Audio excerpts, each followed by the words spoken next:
പ്രത്യേകിച്ച് പ്രതികരണമൊന്നുമില്ല. I wore what I like.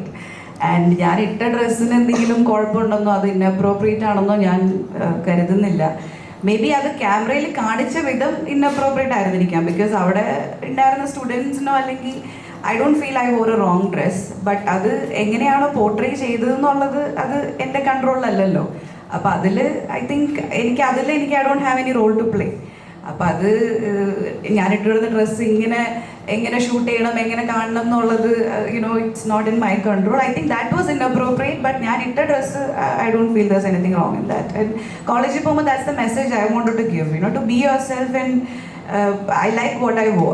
I wore what I like. So അത്രേ ഉള്ളൂ. ഇത്രയും ജനറേഷൻ വളർന്നു പറഞ്ഞാലും വികസനം ഉണ്ടെന്ന് പറഞ്ഞാൽ പോലും ഇപ്പം കോളേജ് എന്നൊക്കെ പറഞ്ഞാൽ ഏറ്റവും നല്ല എഡ്യൂക്കേഷൻ കൊടുക്കേണ്ട, അല്ലെങ്കിൽ ഇപ്പോൾ തന്നെ ഡ്രസ്സിംഗ് ആയാലും അതിനൊക്കെ ഇഷ്ടമാണ്. ഇപ്പോൾ കോമൺ ബാത്റൂം എന്ന് പറഞ്ഞൊരു സിസ്റ്റം തന്നെ മഹാരാജ് വന്നു.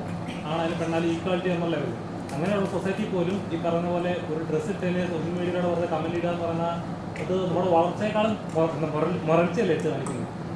അതിപ്പം അങ്ങനെയായി. നമ്മൾ എന്തിട്ടാലും കമന്റ് ഇടാലോ. ഇപ്പൊ സാരി ഉടുത്താലും അത് എങ്ങനെ പോർട്രേ ചെയ്യുന്നു, അല്ലെങ്കിൽ ഇപ്പം ഇന്ത്യൻ ഡ്രസ് ചുരിദാറോ സാരി ഉടുത്താലും അത് ഐ തിങ്ക് ഓരോരുത്തർ അതിൽ നമുക്ക് പ്രത്യേകിച്ച് കൺട്രോൾ ഇല്ല. അപ്പം അങ്ങനെയുള്ള കാര്യങ്ങളിലേക്ക് I don't really focus because ഞാൻ ഒരു ആക്ടറാണ്. So I want to give my energy into what I do.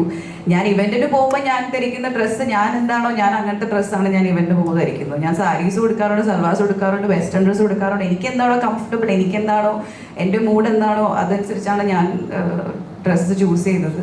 പിന്നെ it's all part of this game.